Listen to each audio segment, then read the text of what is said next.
So welcome to my channel वगैरह हम सब बाद में कर लेंगे. Let's talk about how you can become a pro artist just by following these 5 techniques. अच्छा, तो पहले चलते हैं उस चीज पर जो सारे प्रो आर्टिस्ट को पता होती है और बहुत ही बेसिक सी चीज है ये, लेयरिंग. तुमको जितना चाहिए तुम इसको नेग्लेक्ट कर सकते हो, पर बिना इसके तुम रियलिज्म अचीव नहीं कर सकते हो. You have to do first layer, second layer, third layer. अच्छा, तो बताओ दोनों में से कौन सी वाली शेडिंग तुमको ज्यादा बेटर लग रही है, 1 या 2? ऑब्वियसली तुम्हारा आंसर होगा 2. क्यों? क्योंकि इसमें हमने पहले शेडिंग लाइटली दिया है, उसके बाद धीरे धीरे बिल्डअप किया है. तो बेसिकली हम क्या करते हैं इसमें, पहले एक पेंसिल लो, उसका एक लाइट सा शेड डालो. Of course light pencil, hard pencil लोगे, hard pencil gives you light shading, है ना. तो लाइट पेंसिल लो, उसे एक लेयर डालो. सेकेंड लेयर में थोड़ा सा अपग्रेड कर सकते हो या फिर उसी पेंसिल को थोड़ा सा डार्क कर सकते हो, मतलब dark in the sense pressure apply कर सकते हो उसी पेंसिल से हल्का सा. वो होने के बाद then go for third layer. ठीक है, ऐसे कर करके यू डू लेयरिंग. एंड इसकी वजह से क्या होता है कि डेंट नहीं पड़ता है पेपर पर. If you just use one pencil और उसी के साथ तुम पूरा कर रहे हो, उसी के साथ पूरा डार्कनेस अचीव करने की ट्राई कर रहे हो, इट वोंट हैपन. क्या होगा, पेपर पे डेंट पड़ जाएगा एंड दूसरे लेयर्स ही नहीं जाएंगे उस पर. So it will damage paper and it will not be able to take other layers. मैं तुम्हें एक प्रूफ देने वाली हूँ अभी. Let's draw highlights. फर्स्ट वाले में ट्राई कर रहे हैं. It's really difficult to create that highlight, क्योंकि वो वाइटनेस, वो लाइटनेस वो आ ही नहीं पाएगा. उसके लिए तुमको जेली रोल पेन का ही यूज करना पड़ेगा एट द एंड. बट अगर तुम लेयरिंग जा रहे हो ना, पेपर को तुमने संभाल के रखा है, देन तुम सही से उसका वो जो पेंसिल है लाइटली यूज किया तुमने, तो पेंसिल से तुम निकाल पाओगे वो पार्ट, पेंसिल का वो शेड वहां से हटा पाओगे using erasers. So just keep in mind, have patience, do practice और तुम कर लोगे. वेल आई इंसिस्ट, अगर तुम्हें इतना पेशेंस नहीं है कि तुम लेयरिंग करो, तुम अभी समझो कि तुम बिगिनिंग स्टेज पर हो, ठीक है, तो क्या करो कि just draw a box, just draw cubes and उसके अंदर ना लेयरिंग करने का ट्राई करो. I generally do this with my students. तो जैसे जैसे तुम्हारा प्रैक्टिस हो जाएगा ना, you can move on to portraits and some bigger drawings. उसमें जाके तुम लेयरिंग करोगे. ठीक है, तो पहले 1-2 लेयर से स्टार्ट करो, देन ग्रेजुअली इंक्रीज करते जाना. अब हमारी जो दूसरी टेक्निक है वो है hatching and cross hatching. Under estimate मत करो, बहुत इंपॉर्टेंट है. तुमको सिर्फ ये लगता होगा ना कि लाइटली क्विक स्केचिंग करनी हो तो हम हैचिंग क्रॉस हैचिंग कर लेते हैं. By the way, hatching and cross hatching का मतलब मैं फटाफट बता देती हूँ. सिंपल है, पैरेलल लाइंस हम बनाते हैं. अगर एक बार एक ही डायरेक्शन में बना रहे हैं तो वो हैचिंग होता है, एंड देन उसको एक क्रॉस करके भी बना रहे हैं तो वो क्रॉस हैचिंग हो जाता है. That's simple. वेल, तुमको भले ये दोनों टर्म सिंपल लगते हो, पर ये इतने भी सिंपल नहीं है. इससे तुम रियलिज्म अचीव कर सकते हो. Like look at this portrait. यहाँ पर सिर्फ और सिर्फ हैचिंग एंड क्रॉस हैचिंग की गई है, नो ब्लेंडिंग. फिर भी कितना रियलिस्टिक लग रहा है. क्यों? क्योंकि जब तुम सामने से देखोगे ना, you will see all the strokes, all the lines, all the hatching.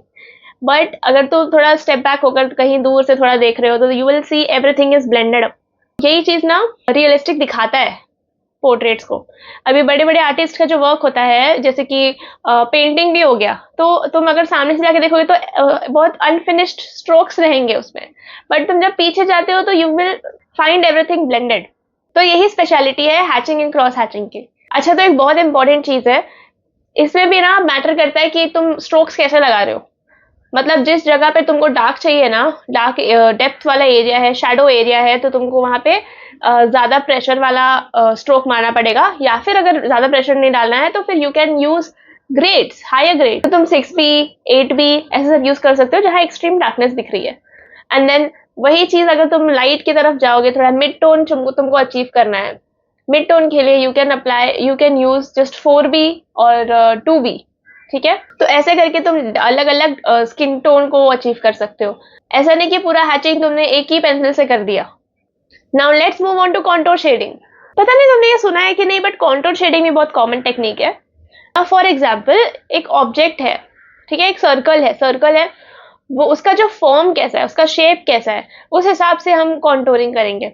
अब मेकअप में कॉन्टोर होता है, बाय द वे, ये जो होता है यहाँ पर कॉन्टोर लाइंस होती हैं, है ना, हम बनाते हैं यहाँ पर कॉन्टोर लाइन ताकि फेस थोड़ा स्ट्रक्चर्ड लगे.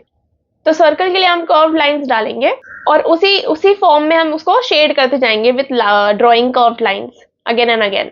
तो ऐसे और भी एग्जांपल्स मैं आपको देती हूँ, जैसे कि ये वाला. तो अब तुम देख रहे हो यहाँ पे शेडिंग कैसे की गई है. यहाँ पे जैसे स्किन का फोल्ड आया है एंड अदर टेक्सचर्स दिए गए हैं, वो सब फीट के स्ट्रक्चर के हिसाब से ही है। अब हमारा चौथा टेक्निक है स्फुमैटो। यहाँ पर क्या होता है कि बहुत स्मूथ ग्रेडियंट टाइप शेडिंग की जाती है। सो वो इतना स्मूथ होता है कि कोई भी हार्श लाइन या कोई भी ऐसा स्ट्रोक हमको विजिबल नहीं होता। ये जनरली हम पेंसिल से कर सकते हैं, बट जो सॉफ्ट मीडियम्स होते हैं जैसे कि पाउडर, चारकोल हो गया, चारकोल पाउडर हो गया, ग्राफाइट पाउडर हो गया, ये सबसे ज्यादा जल्दी हम ये सब अचीव कर सकते हैं। तो जिसमें भी स्मूथ टेक्सचर चाहिए होता है ना, जैसे कि कोई क्लाउड हो गया या स्किन हो गया, ये सब में हम लोग स्फुमैटो यूज करते हैं। ये सिर्फ चारकोल में यूज नहीं होता है, ये हर टाइप के मीडियम में यूज हो सकता है। जैसे कि ऑयल हो गया, एक्रेलिक हो गया, चारकोल हो गया, ग्राफाइट हो गया, ठीक है, बहुत सारे मीडियम्स, हर मीडियम में ये यूज कर सकते हैं हम। तो इसको अचीव करना बहुत ही सिंपल है। लाइक हम ब्लेंडिंग तो यूजुअली करते ही हैं, राइट? तो हम लोग कुछ भी ले सकते हैं, जैसे ब्लेंडिंग स्लम हो गया, कॉटन बॉल हो गया, खुद का फिंगर यूज कर लो, ठीक है, या फिर ब्रश यूज कर लो। ये सब चीजों से तुम डिजायर्ड टेक्सचर अचीव कर सकते हो। ऑलराइट, तो अब तुम ये बिल्डिंग वाली ड्राइंग देखो, सिटीस्केप। यहाँ पर तुम्हें वैनिशिंग पॉइंट कितनी इजीली अच्छे से दिखाई दे रहा है, मतलब कितना स्मूथ और अच्छा सा ट्रांजिशन लाया है वो लोग ने, ग्रेडियंट लाया है कि हमें वो वैनिशिंग पॉइंट दिख रहा है ना? बाय द वे, जो भी मैं स्केचेस यहाँ पे दिखा रही हूँ ना, ये रेफरेंस उठाया है नेट से, गूगल से या फिर पिंटरेस्ट से। तो आई होप तुम्हें स्फुमैटो का पता चल गया होगा, क्या होता है, कैसा होता है और कैसा दिखता है। अब हम चलते हैं हमारा लास्ट वाला जो 5th प्रो टेक्निक है उसकी तरफ, ऑब्जर्वेशनल स्किल्स। अब मैंने यहाँ पर ये क्यों टेक्निक्स के बीच में ये क्यों ऐड कर दिया, क्योंकि ये बहुत ज्यादा इंपॉर्टेंट है, बहुत ज्यादा इंपॉर्टेंट है अगर तुमको रियलिस्टिक ड्राइंग बनानी है, ठीक है? तुमको अगर आगे बढ़ना है तो ये चीज आनी चाहिए। तुम्हारा जो ऑब्जर्वेशनल स्किल्स है वो एक अच्छे लेवल पर होना चाहिए। अब यहाँ पे ऑब्जर्वेशनल स्किल्स मतलब कि तुम्हारे एक्यूरेसी की बात हो रही है, तुम कितने एक्यूरेटली कोई चीज को यहाँ पे उतार सकते हो अपने कैनवस या अपने पेपर पे, ठीक है? तो अगर तुमको प्रोफेशनल आर्टिस्ट बनना है पर तुम्हारा एक्यूरेसी लो है, तो तुम कैसे बनोगे प्रोफेशनल आर्टिस्ट? कैसे? नहीं बन सकते, राइट? तो बस इतना याद रखो कि higher observational skills leads to more accuracy. तो समझो तुमने कोई रेफरेंस ढूंढना है और तुमको बनाना है, या फिर बिना रेफरेंस की तुम अगर सामने से बना रहे हो किसी चीज को देखकर, ये बहुत अच्छी चीज है बाय द वे, हाँ, सामने से ऐसा लाइव ऑब्जेक्ट को देखकर तुम बना रहे हो, बेस्ट। लेकिन व्हाट आई वुड सजेस्ट, क्या करो कि पहले उसको सिर्फ ऑब्जर्व करो, जो भी तुम्हारा रेफरेंस है ना उसको सिर्फ तुम ऑब्जर्व करो, देखो उसका शेप क्या है, उसका फॉर्म क्या है, कैसा दिख रहा है वो। और क्या कर सकते हो ना, उसको सिंप्लीफाई करने के लिए तुम उसको सिर्फ एक स्ट्रेट लाइंस में कन्वर्ट करो। जैसे कि एक बॉटल है, उस बॉटल को मैं स्ट्रेट लाइंस में कन्वर्ट कर दूंगी अपने माइंड में। मैं उसको सामने सामने देख रही हूँ, लाइव देख रही हूँ, बट मेरे माइंड में वो चल रहा है कि वो उसको मैं सिंप्लीफाई कैसे करूँ। क्योंकि अगर हम सामने देख रहे हैं ना तो वो 3D दिखेगा, और हम अगर पेपर पे या कोई फोन में देख रहे हैं तो वो 2D में दिखेगा, राइट? तो जो सामने वाला जो होता है ना, जो लाइव स्केचिंग होता है, वो थोड़ा डिफिकल्ट होता है because we C 3D objects, और उसको सिंप्लीफाई करना आना चाहिए। तो उसके लिए ना you have to just convert it into a straight line, straight line. जैसे कोई कॉम्प्लेक्स ऑब्जेक्ट भी है, उसको भी तुम स्ट्रेट लाइंस में ब्रेक डाउन करोगे, ठीक है?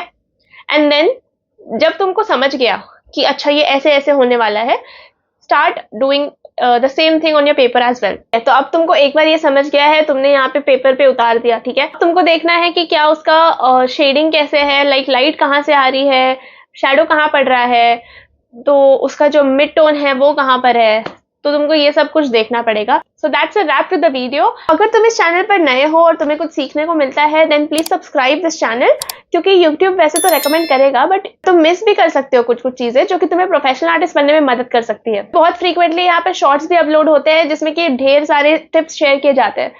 So just don't miss it and subscribe the channel. Till my next video, sayonara.